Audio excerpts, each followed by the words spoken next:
So on this week's edition of Casual Mode here at RPG Site, we're going to be looking at Dreamscaper. I'm Brian Vitale at the helm today, and with me today is Adam Vitale. Hello. So it's just the two of us. So Dreamscaper, the reason why I'm already in game is because this is an early access game and it doesn't have a landing screen. Once you boot it up, it takes you basically to your current file, which is where I'm at. This is a roguelike action RPG that was originally kickstarted, I believe in last year, 2019, and was kind of like re-revealed at one of IGN Expo's like summer stream events earlier this summer. And then it just got released on Steam Early Access a day or two ago, or by the time this goes up, maybe a week ago, early August. And I just wanted to try it out. So I've only been playing this game for about an hour. You play as Cassidy, and the entire game is basically going through your nightmares as a roguelike, and when you die in the dream, you wake up. And I guess I'll just get started, just so we can see, and I can kind of explain by doing rather than just by telling. When I was looking at like the announcement for this game, it seemed to be like part roguelike, which is done in this dream world, and also part like life simulation, where you talk with like other people in her real world. Have you done any of that yet? Yes, I have, and you'll see some of that. So I have it set up right now that whenever I start a new run, I have random equipment, and my equipment, since I've only been playing for a short while, is not that good. So I have a melee weapon, which I guess I got 2 swords right now. I got a bow, got a buckler, and I have a dodge, which is roll. And like any other roguelike, you have to start out with some of your parameters reset every time you restart the game. But there are systems in place to progress permanently, as always. A lot of this will sound familiar to our other side video, if you've seen that. So I'm just going to start playing, and it's like a cell-based dungeon crawler, as you can kind of see on my mini-map in the upper right. There's different styles of rooms. I was hoping the first room wouldn't be a puzzle room, but here it is. So some of the rooms will just be, I guess this is a room where I have to light up the entire floor with this color, and if I do, I get a prize. I was hoping I'd start out with combat, but you know, what can you do? So you basically will go into your dreams like this, and you'll have to fight monsters, you'll have to gather items, and you'll get better equipment as the further you go, etc., etc. So here's a flamethrower. So what is the like ultimate goal of this run? Like, are you trying to get to the end or what? Yeah, there's like 6 floors, and the first floor I believe is called Neighborhood. Let's see if it tells me. It doesn't tell me what the actual floor is called. And you go from like neighborhood to city to campground, like different locations in your dreams. So I'm going to pick up a flamethrower to replace my longbow. As you can see, it's way better in terms of pure DPS. So you have a ranged weapon. You have melee weapons. You have a dodge. And you have some abilities that take up an ability called Lucid Points. You see my health in the upper left, and there's a bar below it, which is Lucid Points, which you can use to cast spells and things like that. So I'm going to take this longbow and recycle it for currency. Talk about that later. Maybe we'll actually get a combat room now. I picked the wrong way to start because I can't go that way because I need a bomb. So there's like locks, there's keys, there's areas you got to bomb open, things like that. So.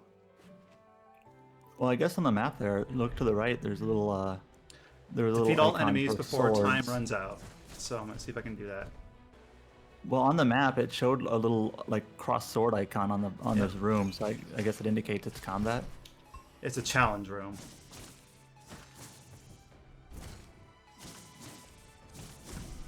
All right, so I beat it before time runs out, and for that I get a new a free chest. This wouldn't have appeared if I failed it. Lighter. So what that is a passive buff. So you have your equipment in the upper left, and then you have keepsakes. So it adds fire to all my attacks. And that's basically like these are random, and they're sort of like the passive buffs that you keep for this run. And as you can see, there's a whole bunch of stats on the right. So I'm guessing like by the time you get to like floors 4 or 5, you really like start to ramp up like what your special abilities are, you know, what sort of damage you do. You kind of have to build based around what you happen to pick up, though. And I just happened to pick up a flamethrower and something that deals fire damage, so seems to be a good match so far. This will replace my buckler. As you can see, it's just kind of a pure upgrade because it has the better armor and a passive buff on it. And then I can take my old one and recycle it. So I think when I first started playing this, we kind of really just jumped right in, but that's pretty much how the game is set up. You don't have like an introductory cutscene. There's no dialogue like voiced, and you just kind of go in and like the immediate. I like just how the painterly look of this game. It looks really nice, and I like the kind of moody atmosphere for the music.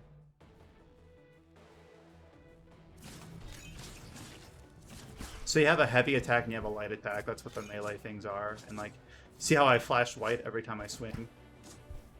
If you like time it right, you do extra damage and you do different combos.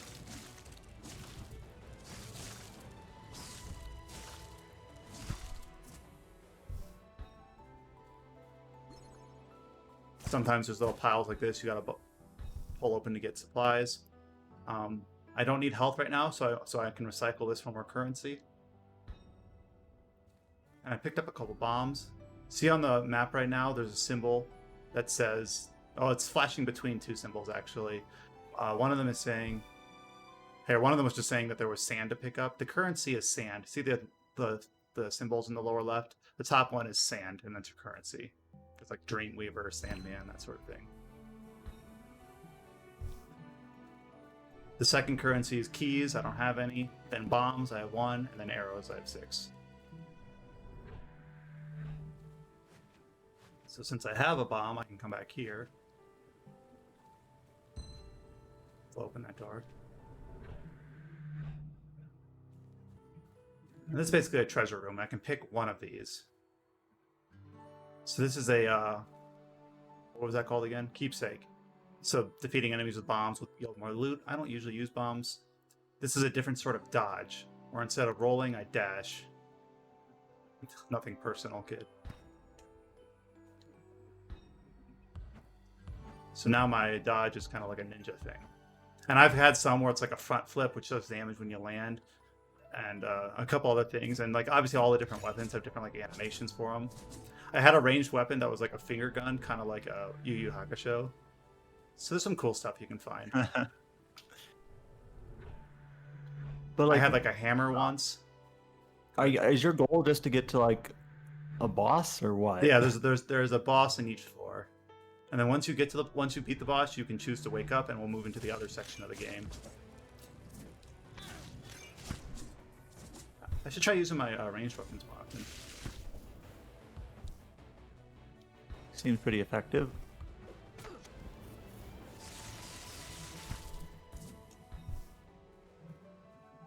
Here's something I can bomb.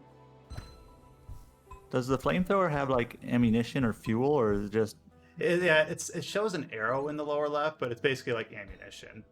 So okay. you have basically ranged ammunition that it's common for all weapon types. All right, so here's another treasure room.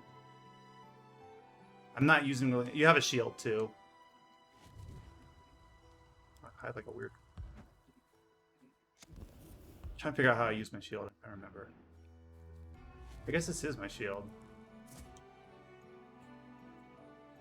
Yeah, it's like psionic. Oh, it's because I earlier I picked up psionic barrier.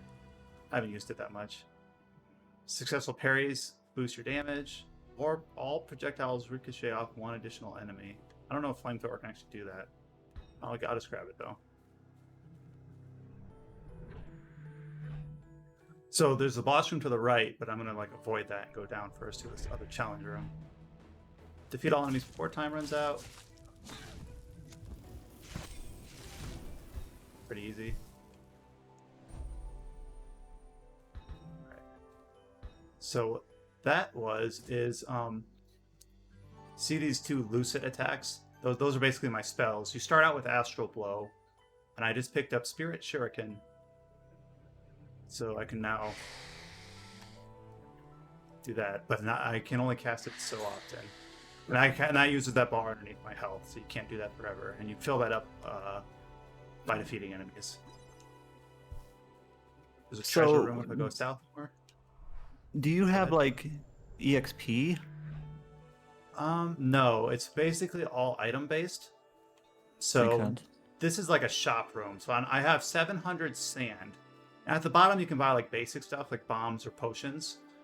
Then you can start buying like the keepsakes up here or different weapons. So this blade does way more damage and has way more passive bonuses than my 2 swords that I just got randomly started with. So I'm going to grab that. And then I can recycle this. And I have 300, so I can afford whatever this is. Increases the duration of freezing effects. Well, I don't have anything that freezes right now, so I'm not going to even bother with that. I want to say I'm good. So now I have a different weapon with some unique animations. And there's nothing left to do but go to the boss fight.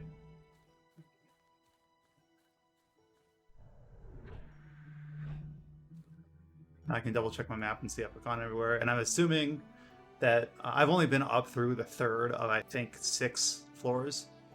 6 different environments. So I'm guessing it get far more complicated. Plus, this game is early access, so who knows how many they're going to add in total. So here is something that is actually very reminiscent of Other Side. There is a boss in this room, but because I have beaten him once, I can choose to skip him. So that's kind of part of your permanent progression. I don't need to fight this roadblock. But if I do fight him, I can gain more supplies or whatever if I want to risk it. I'm going to do that.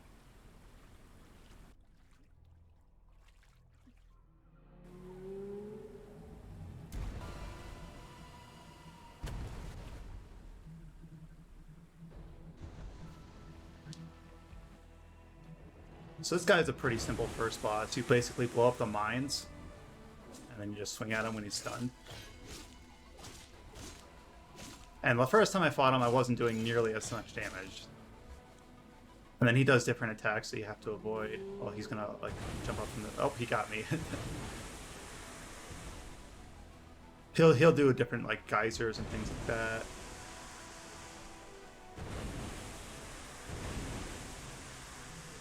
I wonder if I could use like my shurikens on him. Seems like to do the most damage, it's just best just to swing at him. Just touch these.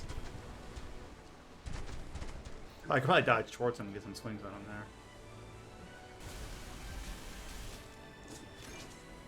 Not quite.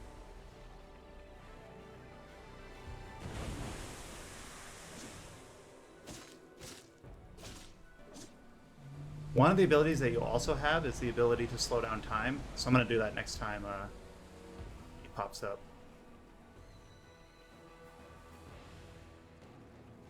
Can you just slow down time whenever? Yeah, but you can only do it for so long. It also uses that same lucid mana bar or whatever. Got it.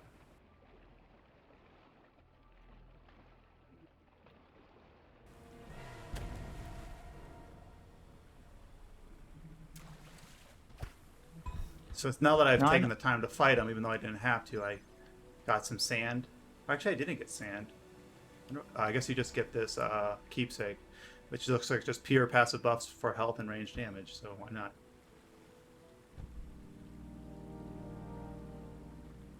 So that's the end of this floor, called the hometown. So as you can see on the right there are 6 total floors right now. I've only made it up to the 3rd one, which is campground. I've collected a bunch of different resources, and now I have basically 3 hours to spend in the waking world. And you can see in the bottom below the right page, I can either choose just to keep sleeping, go to the next dungeon, or wake up. So I'm gonna wake up. So now it's 6, and I can look at my dream journal, and these are the sorts of things that you unlock by getting to know people. As you can see, you see a bunch of these names here: Carl, Fernando, Bruce, Allison. So I've unlocked, I guess, like one thing. I've unlocked like these sort of, I don't even know what you call that sort of weapon, like the mace on a rope, stingers. But they look like yo-yos. Yeah, you can unlock more and more weapons that you can use or find in the levels by getting to know people in the waking world more often, and abilities, shields, movement, other things like that. I don't want to just go through all the items. I'm going to use some of the ingredients that I got in that to start crafting a few things. So these are basically like Animal Crossing gifts or Xenoblade gifts. You can see a couple, like I've made a coaster and I found that Eve likes it a lot. Like a lot of these I haven't made yet. I made one of these and given it to Tamal. So I'm just gonna make. I guess I could only make a couple things. Oop. I made the photo, and I'll make this notebook. And that'll be enough for now. So it's 6 p.m. and it said I had 3 hours basically to spend in the waking world. So I've got these locations I can go to. I'm just going to go to Taylor Park. Now there are like 6 or 7 total NPCs in the city, and I think it's based on the day of the week it is. You see, it's Monday. They show up in different areas of the city. So I recognize both of these people. I'm going to talk to Fernando. Even if you don't have any gifts, you can kind of get a freebie affinity update, or whatever you want to call it, just by chatting, and it takes 30 minutes. And then you can give him something. I don't really know Fernando that well yet, so I don't know what he likes. I'm going to hope he likes the notebook. Turns out it looks like he did kind of like it. So once you get an affinity update, you can see a little scene with them.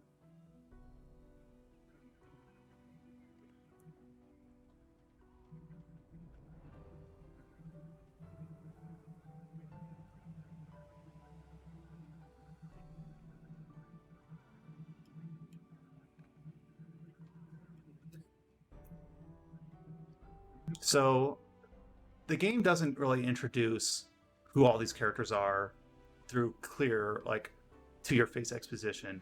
You kind of have to learn based on these dialogues, which you can learn in any order, who's known Cassidy the longest, who she has never met before, what they've done in the past.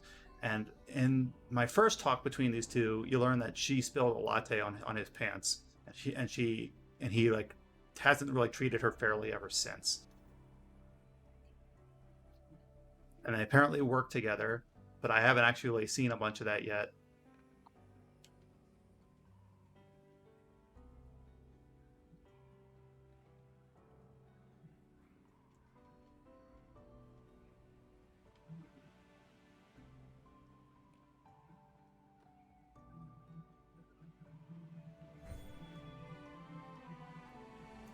And every once in a while, when you level up your affinity with these people, you get something either called I actually don't remember what it's called. You either get an item or you basically get a passive bonus for that character. So if I go to my menu here, all right, you might only be able to access in that. No, right here, influences. That's what it's called. So influences, you can see like Fernando, I just got level 2, improves your defense, and it tells you what you have now, what you get next, and what you'll have at the final level. Carl does lightning damage. Tamal does fire damage. Eve does ranged attacks. Allison does abilities. I don't know what this person does yet. I haven't met him yet. So that you can kind of see all the different sort of things. Like you have your gear, you have your abilities, you have your keepsakes, and you have your influences. Now the influences are the part of the roguelike progression that are permanent. So you keep those. So I'm just going to go ahead and just keep spending time with people.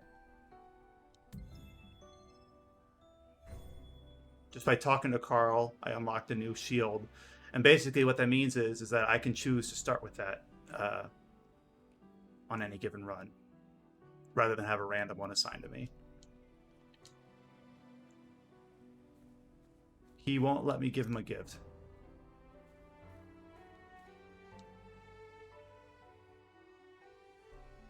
This is Eve. This is the person I think I know the best. I'm gonna try giving her a photo. I think that wasn't a good fit for her because it only gave her half a level.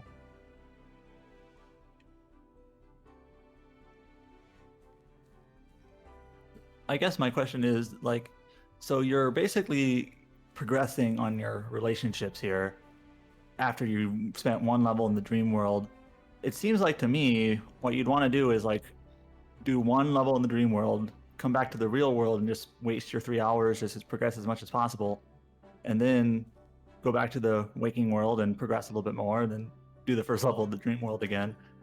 The only thing I can think of is that some of the items that you can craft might require way more supplies, so you can't get enough of these things in one go.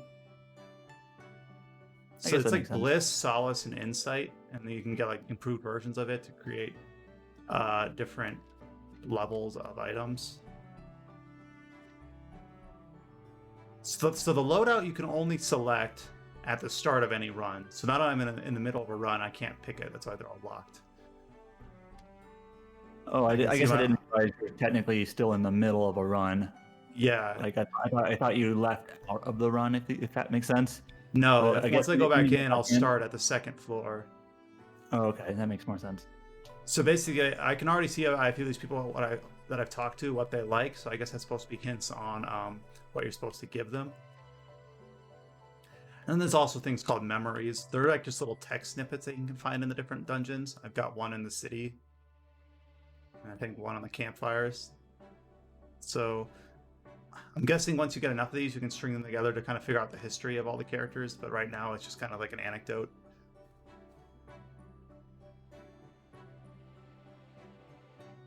So her bedtime's 9 p.m. Like, you can't stay up later than that.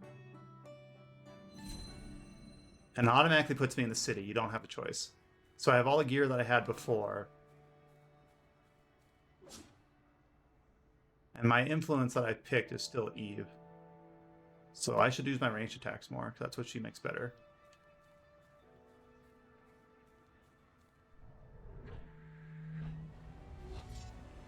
Oh, I hate these guys, actually. They're kind of tough.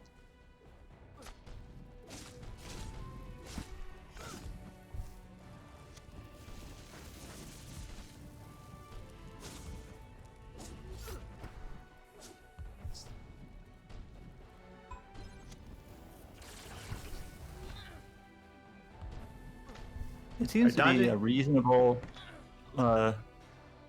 executed isometric action RPG. It's just that you do take a lot of damage from... I'm not doing so well in this room.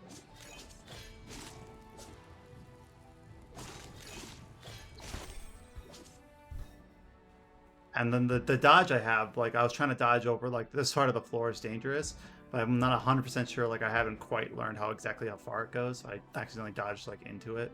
Let's go to this challenge room to the south. Defeat all enemies with turn. So, okay, I've had that challenge, like, 3 times. I've also seen, like, defeat them all using ranged attacks, which can actually be kind of difficult. Defeat them all without dodging.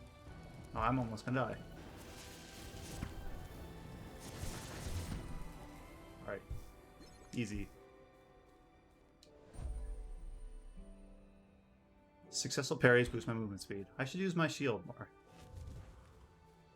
I'm not gonna go to the boss room just yet. You might as well, unless you're like progressed far enough where the reward you get for doing rooms is not worth it. You might as well exhaust the floor first before doing the boss, right? I think so.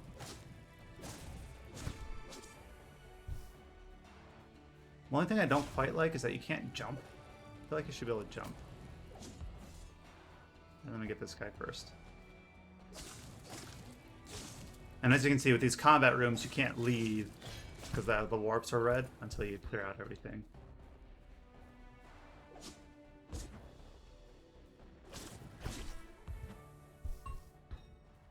Just got a new material. Get some sand from this. And then this one I can bomb. Get more sand and more projectile ammunition. Solace. Wait. That's kind of a nice little tool of the minimap there. Like, it tells you basically everything that's left in the room, and you know you're not 100% done until it's a clean green slate.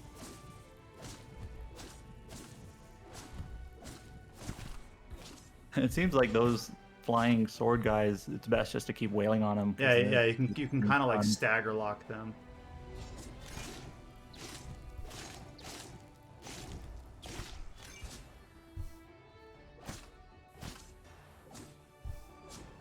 Because it says right now that there's a pillar that I can bomb. It's hard to see right now, but it's like a symbol of the supplies with the bomb icon on it.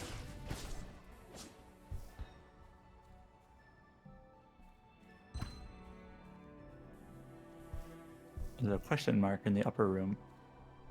I think that means it's some sort of non-standard room. Oh, this room just heals you.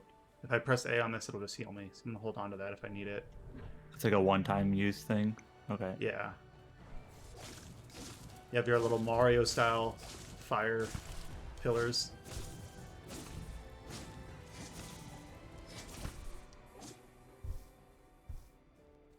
So this room's already cleared out.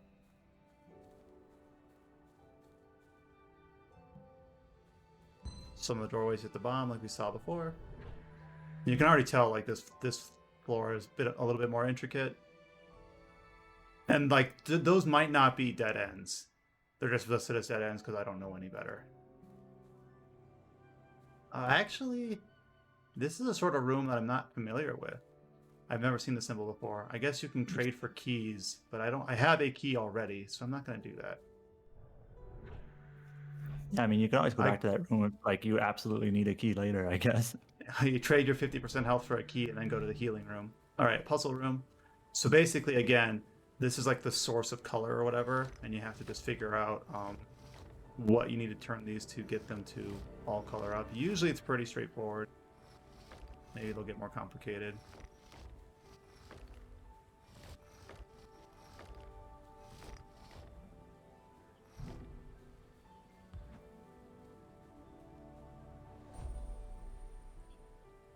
Successful parries. So I have two things that tell me that I should parry more. Yeah, boosted attack speed and movement speed. This thing just seems like it would be hard to parry because it takes a while for it to be brought up. Some other shield types are more instantaneous. Oh.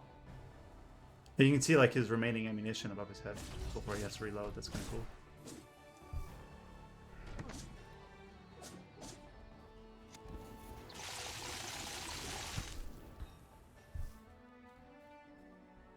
All right. Oop. So go right. But yeah, it's very much like a moody game, very story light. As you can see, there's no voice acting. Not much in the way of cutscenes at all. Text-based dialogue. You have to like reading, I suppose, because you'll have to piece together who they are, what they like. Reading the description for this game when they announced it, it seems like the theme is supposed to be like this character Cassidy is going through like a depressive episode, and she's literally fighting her nightmares right now, like while you're sleeping. Yeah, I think that first boss that you fought, that whale thing, is like a manifestation of her fear. And I think there's one called anxiety and one called like depression or something like that. All attacks have increased chance to deal critical hits. So as you can see, I'm only 2 floors in and I'm starting to really bump up. Like, this is actually kind of reminding me like of Void Terrarium a bit. There's been a lot of roguelikes recently. All the similar kind of systems in place. This is one of those choosing rooms. So that is a much better shield. Here's an upgraded version of those stingers. It doesn't quite have as high DPS, so I'm not going to select those. And she uses the chance of wet effects, but I'm not using any like water-based weapons, so I'll just get this shield. As you can see, when you pick it on, the other two go away. And then you can recycle the other one for sand. So now I have... You might as well. So now I have more of a physical bulwark. Seems to come out more quickly, too. Might be easier to parry with it. Yeah, let me try to parry the next fight. What's left on this floor? One room in the lower left.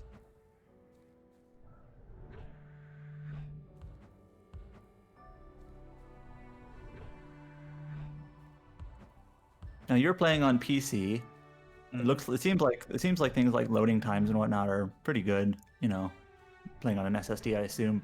I know this game they're planning on a Switch version as well, although right now it's just early access. So. Alright, let me try to parry this guy. Oh. Cool. Now I'm like really fast, and I guess I do more damage now based on those passes I got. My guess is that it's kind of like Dark Souls. I just realized what I just said, and that sounds awful, but I mean specifically the parry mechanic, where you can get by without using it, but I'm guessing if you end up being really good at it, you can trivialize a lot of fights. Alright, so you can buy keys here or health. Increase the duration of slowing effect. Alright. Cold Snap. So these are like abilities. I can get a faster roll instead of my dash. I don't think I like quite a lot of these. Just save your sand. Yeah, I guess.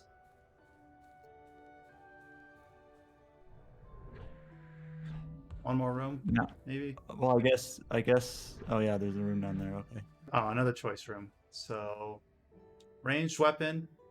It's not as good as my flamethrower. Here's that cold snap again. I can replace either my spells with it, or the shadow step. I'm not going to choose any of those.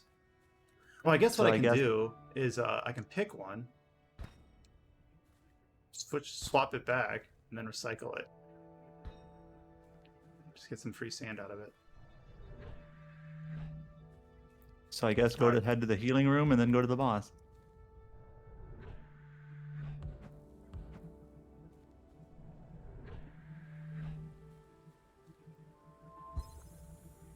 So a pretty simple room just heals you.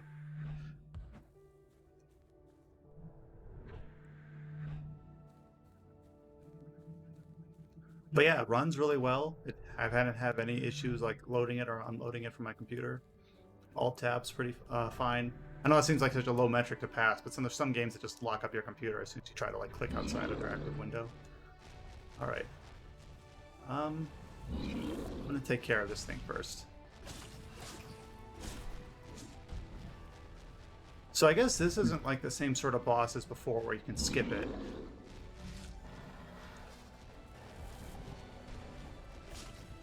Because I've beaten this floor before, but there wasn't a boss at the end like that whale. It's just these two guys.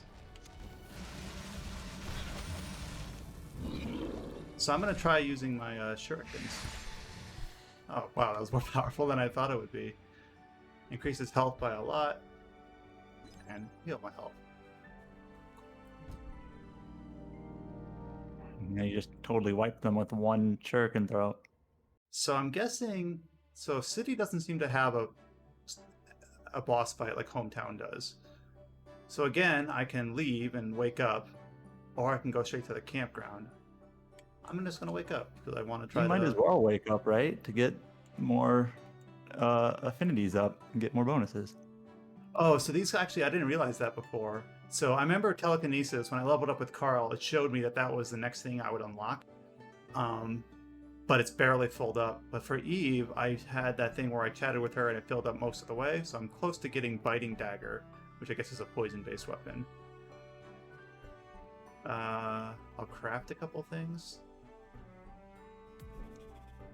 I guess I can only craft the one thing. I didn't pick up many supplies that run. Loadout, I told you I can't do. Inventory basically is just a copy of this screen. You can select which influence you want. I'll just keep it unranged. Notes, memory, you already saw all that. All right. So Eve is normally at the lounge. There she is. And then here's Bruce from before. Eve. Wait, did you talk to Bruce before? I don't think so. Oh no, it was Fernando before. I'm sorry. Eve. I don't know if she'd like a painting. That was enough to get a level up. So now I have that. Now, basically, again, that doesn't give me the dagger. It means now I can select it on a new run. Bruce, I don't have any more gifts. All I can do now is chit-chat. Oh, so I guess if I made that... I had a gift item before that was like sweets, and I'm guessing that's what you give to Bruce. Right, go to the bookstore. Here's this guy before that we met in the park. Again, just chat. Yeah, you don't have any so I guess, gifts. yeah, if you don't have any gifts, you pretty much just kind of choose who to talk to. Now, since it's almost 9, it's going to send me back. Because I can't even go to the Silk Lounge. I can go to the park.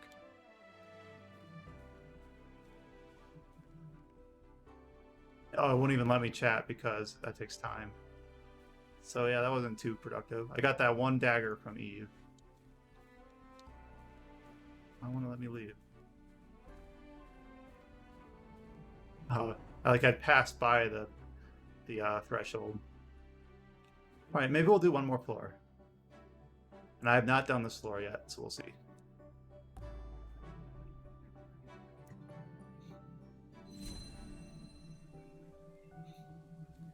Campground. I already see that I'm next to 2 challenge rooms, so. Defeat all enemies before time runs out. Man, I'm only getting that one now. Okay, these guys are attacking much faster.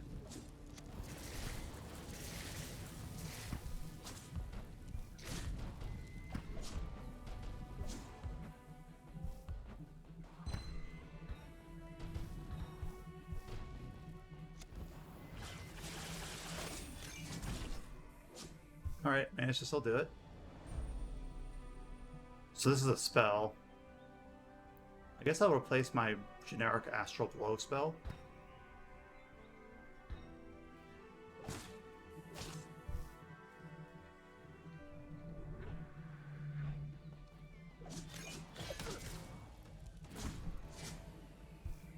I'm taking a lot of dumb hits that I should probably be avoiding.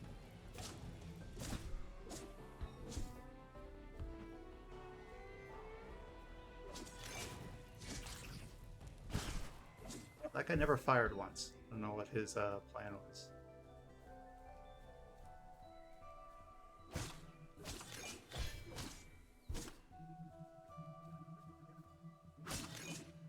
Oh, it's bombs.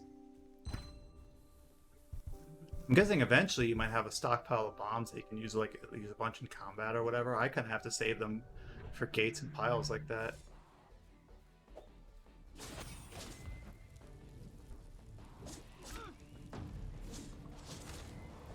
This weapon doesn't have quite the range you'd think it does. I find myself swinging and like whiffing, but not close enough. I'm already kind of weak. Yeah.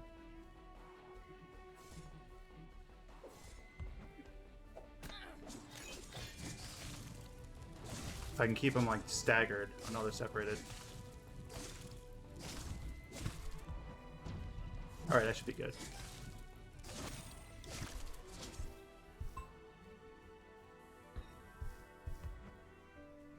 Maybe I can get a health item in the next room.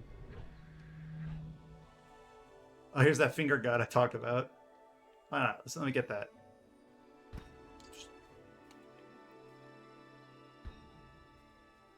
You get some health. Now I'm poor.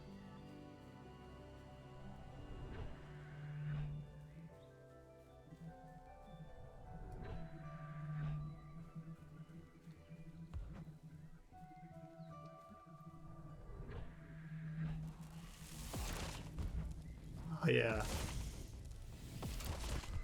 Oh, it ricochets too because of that other thing I got earlier. I'm about to die. No, I'm not. I don't have any more projectiles.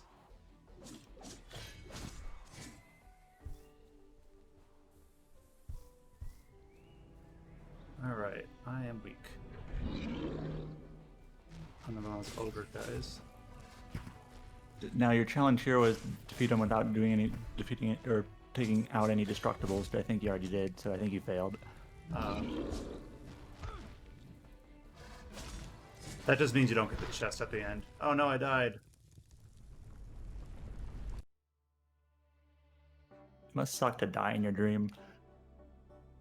So yeah, then it might almost look like nothing different happened. So I only got part of the way through the campground. Then it resets to hometown. And then I guess I can wake up because it gave me 45 minutes. But it's like already 8:15, so I can't do a whole lot. So what that unlocks is I can do loadout now. The ones that have the star by them are the ones I can actually pick. I think. Yeah, because you had Johann's blade before. That's the weapon you were using, but you haven't unlocked it as like something you can pick to start with. I wonder what it means though by insight and solace. So let me pick the biting dagger. Oh, that took 3 insight, so it takes materials to do that. So I can't pick weapons because I don't have any. I have 2 more bliss. That's it.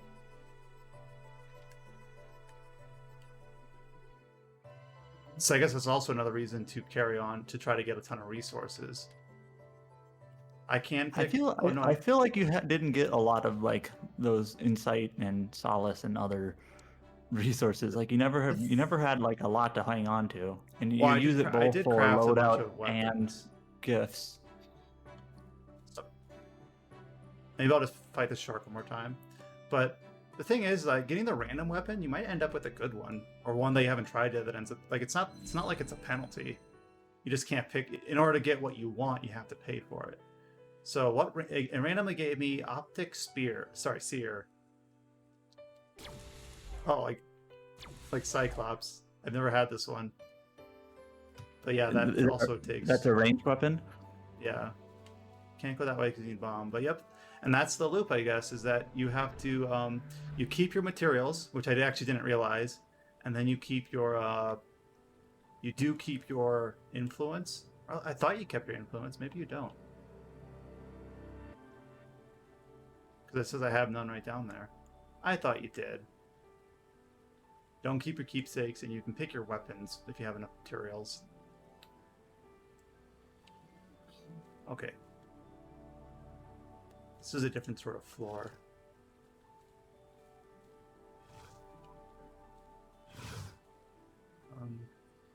Is it like Minesweeper or what? Oh, yeah. Okay, so the blue ones are each saying they're touching one, so that has to be this one. Yeah. Touch that one. All right, good catch. I was actually like, this is different. But yep, that's the gameplay loop, and I suppose the early access, it's better than my basic buckler, goes through 6 floors. And I've only fought the one real boss so far. I'm guessing the end of the campground has a second one.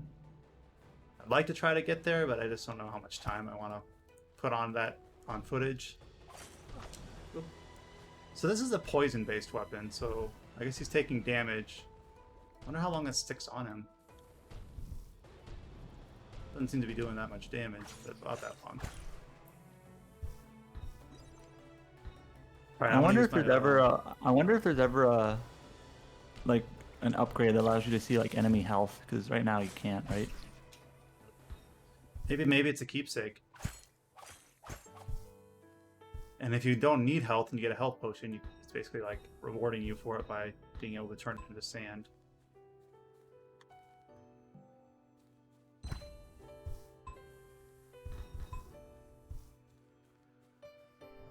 Oh, I didn't mean to already go to the boss. Oh, good. Let's be back out. Though I do want to test something. If I were to clear this floor right now and I don't 100% the floor, does that basically just mean I get less time to... So I skip the boss. It still gives me a passive. So I wonder if there really is any reason to fight him again. Because it gives you like maybe a few more consumables to use, but you still get a passive out of it. My attack speed's higher. As you can see, the knife has like some unique animations. So it's kind of cool, like there's a nice variety of weapon types.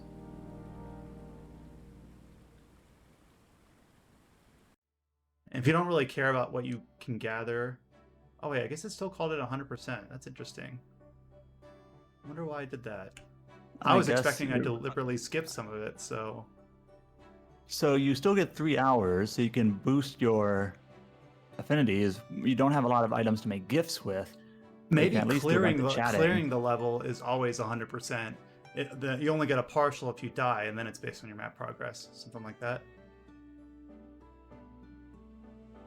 Well, I might as well wake and at least, even if I don't have materials, just chat. You might have just said that, but I was thinking... Alright. I don't have any gifts.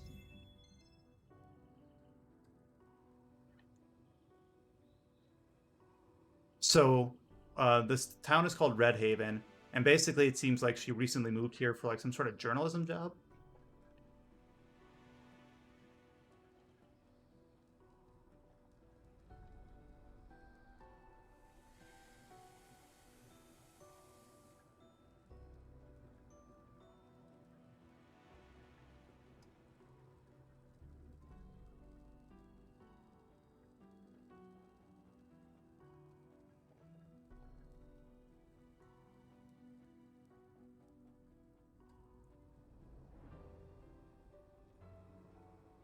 I will say, though, that because there is no voice acting, and even that their faces are obviously like artistically blanked out, I could see myself, if I wasn't paying attention, like getting the characters confused. You have to really like pay attention to where they tend to hang out, what they like to talk about, and what their clothing is.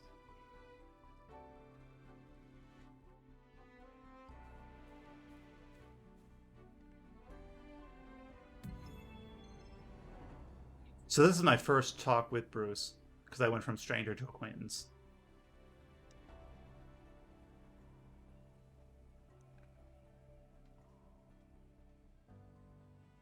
So it automatically scrolls, but then I can just click.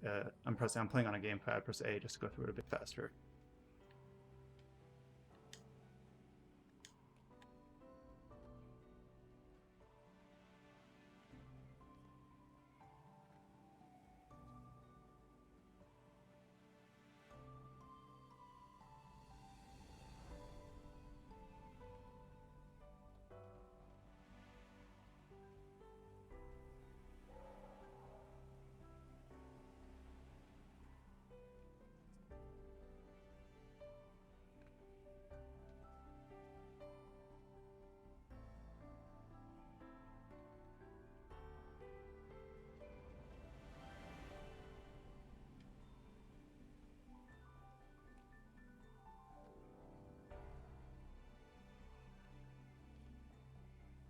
So that talk didn't really seem to have anything related to all the other ones, because like I also had a talk with the bar owner, who basically said that Cassidy always comes in, orders a tonic water, sits in the same chair, and then always like peels off the label. So basically, she's kind of gotten into like this rut where she has these like idiosyncratic habits. So if I go to oh yeah, I do keep my influence. I just didn't have one equipped. So yeah, I still have Eve 2. So you do keep these from run to run. I just didn't have one equipped. So Bruce, I guess he's the one I didn't have filled in before. Critical damage, I'll do that. But yeah, this is Dreamscaper. So just came out on early access. I'm not really having anything in terms of like bugs, as far as I know, or as far as I've witnessed so far. So I think it's pretty much early access just on a pure content basis, where I don't know, like, once you get to the 6th floor, if it just stops. But as including what I've played before this video and now, I've been playing about 2 hours. It's kind of hard to gauge exactly how much extra time you need to get through the last few floors, because it wouldn't probably be exactly linear. But yeah, that's Dreamscaper. It's kind of a different sort of game. It's kind of, we've played a few roguelikes and none of them have anything like in common with each other. It's kind of just like an interesting, pure mechanical framework that you can design a game around. And if you want to throw in some like social link-esque aspects to it, to the progression, why not? I guess that's what these developers are trying to go for here. For what it's worth, this is being developed by Afterburner Studios, which looks to be based in Ontario, Canada. It kind of looks like a Canadian game. I don't know what that means, but like, you know, that sort of aesthetic. It's kind of weird. It's got like a unique. I really like the environmental art. The character art's a bit weird, but it fits the style, I suppose. Like it doesn't stand out like it feels like it's from a different game or it feels unfinished. It's just different. But yeah, I don't know how much more time I plan to put into this. Maybe I'll look at it again on full release, or maybe I'll put in another hour just to see how far I can get. But yeah, it's kind of got a lot of cool, interesting systems. I don't know how I feel about like having materials being necessary for both your loadout and your gifts. I feel it's kind of like muddy. It does seem like the materials seem to be at a premium. You don't get a lot of them, so you can't really do a lot with them. Right. Like if I make this photo, I basically bottomed out on materials, when I could just slowly ramp up my acquaintances to friendships or whatever, just by chit-chatting and not using the gifts, and just save those for my loadout. But yeah, that's Dreamscaper. So I don't know how much time I'll put into this. It's a very different sort of game. I don't know if I really like the roguelike mechanics, but maybe if it's something that you think is more up your alley than something like Other Side or Void Terrarium, maybe give it a look. And it's a very polished game for an early access game. I haven't really had any issues with it. But we will see you next week with another video. And until then, take care.